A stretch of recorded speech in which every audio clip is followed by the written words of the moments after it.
வணக்கம்.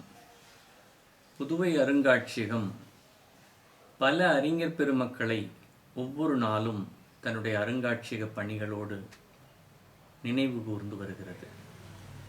அவர்களுடைய பிறந்த நாள், நினைவு நாள்களை நினைவு கூர்வதன் வழி அவர்களை பற்றிய நினைவுகளை அவர்கள் ஆக்கி செய்து முடித்திருக்கின்ற அறிவு செயல்பாடுகளை நினைவு கூர்கிறது. அப்படி ஒரு சிறந்த மனிதரை பற்றி நினைவு கூறுவதற்காக இன்றைய நாள் முன்னெடுக்கப்படுகிறது. பொதுவாக இந்தியாவை பற்றியும் இந்தியா தொடர்பான செய்திகளையும் ஆய்வுக்குட்படுத்திய உலக அறிஞர் பெருமக்களை கொண்டாடக்கூடிய புதுவை அருங்காட்சியகம் குறிப்பாக ஐரோப்பியர்களை பெரிய நிலையில் கொண்டாடி வருகிறது.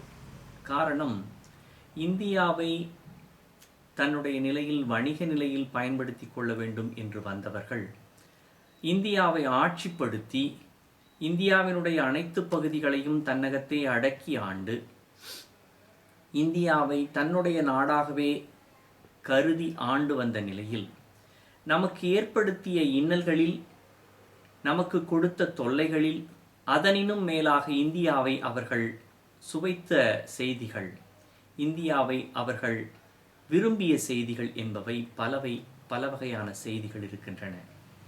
அவைகளையெல்லாம் நிரல்படுத்தி அவைகளையெல்லாம் வரிசைப்படுத்தி பேசுவோம் என்றால் அது இந்தியாவை பற்றியான ஒரு மிகச்சிறந்த அறிவு களஞ்சியத்தை நமக்கு கொடுக்கும்.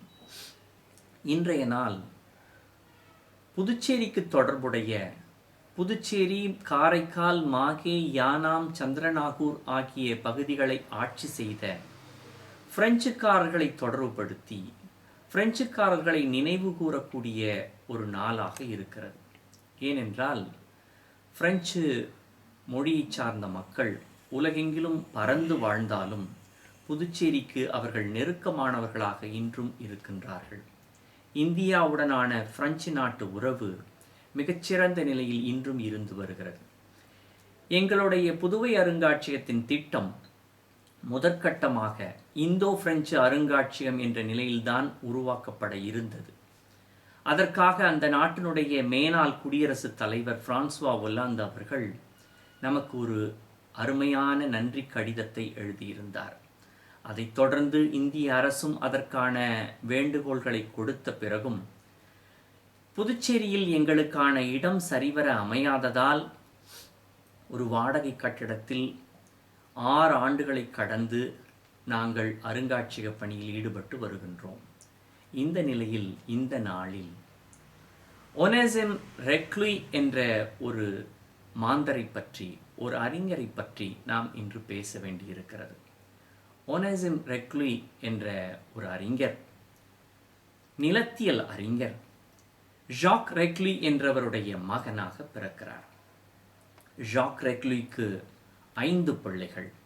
5 பிள்ளைகளும் மிகச்சிறந்த அறிஞர் பெருமக்களாக வளர்கின்றார்கள். பிரான்சுக்கு மட்டுமல்ல, பிரான்சு தழுவிய உலகம் பரந்த பல நாடுகளை பற்றியான அறிவுகளையும் அவர்கள் தன்னகத்தை படித்து பல வகையான நூல்களையும் உருவாக்கியிருக்கிறார்கள். ஒனேசிம் ரெக்லுயினுடைய அண்ணனும் தம்பியும் இவரை போன்றே ஒரு நிலத்தியல் அறிஞர்களாக விளங்கியிருக்கிறார்கள். அதில் இவருக்கு மூத்தவராக விளங்கிய எலிசே ரெக்லுய் என்பவர் நிலத்தியல் தொடர்பான ஆய்வுகளுக்கு பெரிய பெரிய பதக்கங்களையும் சான்றுகளையும் பாராட்டுகளையும் பெற்றவராக விளங்கியிருக்கிறார். அவருக்கு கீழுள்ளவர், அவருக்கு அடுத்தபடியாக இருந்த அவருடைய தம்பி அர்மா ரெக்லுய் என்பவரும் மிகச்சிறந்த நிலத்தியல் அறிஞராக விளங்கியிருக்கிறார். நாம் இன்று எடுத்துக்கொண்டு பேசக்கூடிய ஒனேசிம் ரெக்லுய் 1916ஆம் ஆண்டு இந்த நாளில் ஜூன் 30ஆம் நாள் மறைவுற்றார் என்ற செய்தி அடிப்படையிலேயே இன்றைய நாளை அவருடைய நாளாக நினைவு கூர்ந்து நாம் வழங்கி வருகிறோம். இந்த நாளில் அவரை பற்றிய ஒரு சில செய்திகளை நாம் பகிர்ந்து கொள்வதில் மகிழ்ச்சி அடைகிறோம். ஒனேசிம் ரெக்லுய் என்ற இந்த நிலத்தியல் அறிஞர் 1876ஆம் ஆண்டு ஒரு மிகச்சிறந்த நூல் ஒன்றினை உருவாக்கி இருக்கிறார்.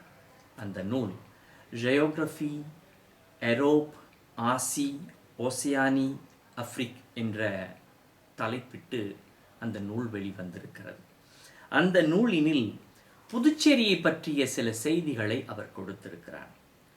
புதுச்சேரி என்று புதுச்சேரியை கொடுத்திருக்கின்ற அந்த சொல்லுக்கு கீழாக சுயிலக்கோத்து கொரமந்தால் என்று சோழ மண்டல கடற்கரைக்கு ஒட்டியுள்ள புதுச்சேரி என்ற செய்தியை நமக்கு காட்டுகிறார். இன்று நாம் வங்காள விரிகுடா என்று சொல்கின்றோமே, அப்படி ஐரோப்பியர்களால் வங்காள விரிகுடா என்று பொதுவாக சொல்லப்படவில்லை. இந்த கடற்கரை ஓரமாக உள்ள கடல் பகுதியை சோழ மண்டல கடற்கரை என்று தான் கூறியிருக்கிறார்கள். அப்பொழுது புதுச்சேரி எவ்வளவு பேர் மக்கள் தொகை கொண்டதாக இருக்கிறது என்ற செய்தியும் அவர் அந்த நிலையில் குறிப்பிடுகிறார். 1,26,000 1,26,000 மக்கள் இந்த பகுதியில் வாழ்ந்தார்கள் என்ற செய்தியை குறிப்பிடுகிறார். இதை தாண்டி பிரெஞ்சு காலனிய பகுதிகளாக இருக்கக்கூடிய இந்தியாவில் இருக்கக்கூடிய பிரெஞ்சு பகுதிகளுக்கெல்லாம் தலைமையிடமாக புதுச்சேரி விளங்கியது என்ற செய்தியும் குறிப்பிட்டு அடுத்தடுத்ததாக பிரெஞ்சு காலனிய பகுதிகளை எல்லாம் பட்டியலிட்டு அவை பற்றியும் சொல்லி வருகிறார். அதை இன்னொரு காணொளியில் நாம் பார்க்கலாம். புதுச்சேரியை பற்றி சொல்லக்கூடிய இந்த செய்தி நமக்கு ஒரு மிகச்சிறந்த ஒரு தொல்லியல் சான்றை நமக்கு காட்டுகிறது. நாம் எப்படி 148 ஆண்டுகளுக்கு முன் புதுச்சேரி இருந்தது என்றும், புதுச்சேரியினுடைய மக்கள் தொகை பற்றியும், புதுச்சேரி அனைத்து பிரெஞ்சு காலனிய பகுதிகளுடைய தலைநகராக விளங்கியது என்பது பற்றியும் நமக்கு தெளிவாக தெரிகிறது.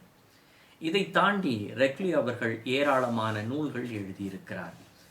1880ஆம் ஆண்டு அவர் ஒரு மிகச்சிறந்த கண்டுபிடிப்பு ஒன்றை செய்திருக்கிறார். த பிரெஞ்சு ஸ்பீக்கிங் கம்யூனிட்டி என்று நாம் இன்று பேசக்கூடிய பிரெஞ்சு பேசக்கூடிய சமுதாயத்தை குறித்த குமுகத்தை குறித்த ஒரு சொல்லாக பிராங்கோஃபோனி என்ற ஒரு சொல்லை பயன்படுத்துகிறோம்.